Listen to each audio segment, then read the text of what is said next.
ನಮ್ಮ ಟೀಮ್ ಇಂಡಿಯಾದ ಕ್ಯಾಪ್ಟನ್ ಆದಂತಹ ರೋಹಿತ್ ಶರ್ಮಾ ಅವರು ನಮ್ಮ ವಿರಾಟ್ ಕೊಹ್ಲಿ ರಿಲೇಟೆಡ್ ಆಗಿ ಒಂದು ಬಿಗ್ ಅಪ್ಡೇಟ್ ಕೊಡ್ತಾ ಇದ್ದಾರೆ. ಏನಪ್ಪ ಅದು ಅಂತಂದರೆ ರೀಸೆಂಟಾಗಿ ನಮ್ಮ ವಿರಾಟ್ ಕೊಹ್ಲಿ ಅವ್ರನ್ನನ್ನು T20 ವರ್ಲ್ಡ್ ಕಪ್ಗೆ ಸೆಲೆಕ್ಟ್ ಮಾಡಲ್ಲ ಎಂಬ ರೂಮರ್ಸ್ಗಳು ಕೇಳಿ ಬರ್ತಾ ಇತ್ತು. ಇದಕ್ಕೆಲ್ಲ ನಮ್ಮ ಕ್ಯಾಪ್ಟನ್ ಆದಂತಹ ರೋಹಿತ್ ಶರ್ಮಾ ಅವರು ಒಂದು ಫುಲ್ ಸ್ಟಾಪ್ ಇಕ್ಕಿದ್ದಾರೆ ಒಂದು ಸ್ಟೇಟ್ಮೆಂಟ್ ಕೊಡೋ ಮೂಲಕ. ಏನಪ್ಪ ಅದು ಅಂತಂದರೆ ಅಟ್ ಎನಿ ಕಾಸ್ಟ್ ನಮ್ಮ ವಿರಾಟ್ ಕೊಹ್ಲಿ ಅವರನ್ನು ಟೀಮ್ನಲ್ಲಿ ಇಟ್ಕೊಂತಾರಂತೆ, ಹಾಗೆ ಸೆಲೆಕ್ಟ್ ಕೂಡ ಮಾಡಿಕೊಂಡು ಟೀಮ್ನಲ್ಲಿ ಆಡಿಸ್ತಾರೆ ಎಂಬ ಬಿಗ್ ಅಪ್ಡೇಟ್ ಕೊಡ್ತಾ ಇದ್ದಾರೆ. ಹಾಗೆ ನೆಕ್ಸ್ಟ್ ಅಪ್ಡೇಟ್ ಬಂದು ನಮ್ಮ ರೀಸೆಂಟಾಗಿ ನಮ್ಮ ವುಮೆನ್ಸ್ ಪ್ರೀಮಿಯರ್ ಲೀಗಲ್ಲಿ ನಮ್ಮ RCB ಅವರು ಕಪ್ಪನ್ನು ಗೆದ್ದಿರೋ ವಿಚಾರ ನಿಮಗೆ ಗೊತ್ತಿರೋದೇನೆ.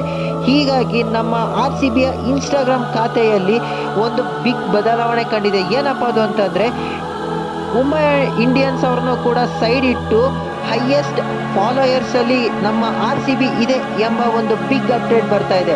ಸೊ ಈ ವಿಡಿಯೋಯಿಂದ ಸ್ವಲ್ಪ ನಿಮಗೆ ಇನ್ಫಾರ್ಮೇಷನ್ ಸಿಗ್ತಾರೆ. ದಯವಿಟ್ಟು ನನ್ನ ಚಾನಲ್ನ ಸಬ್ಸ್ಕ್ರೈಬ್ ಹಾಗೆ ಸಪೋರ್ಟ್ ಮಾಡಿ.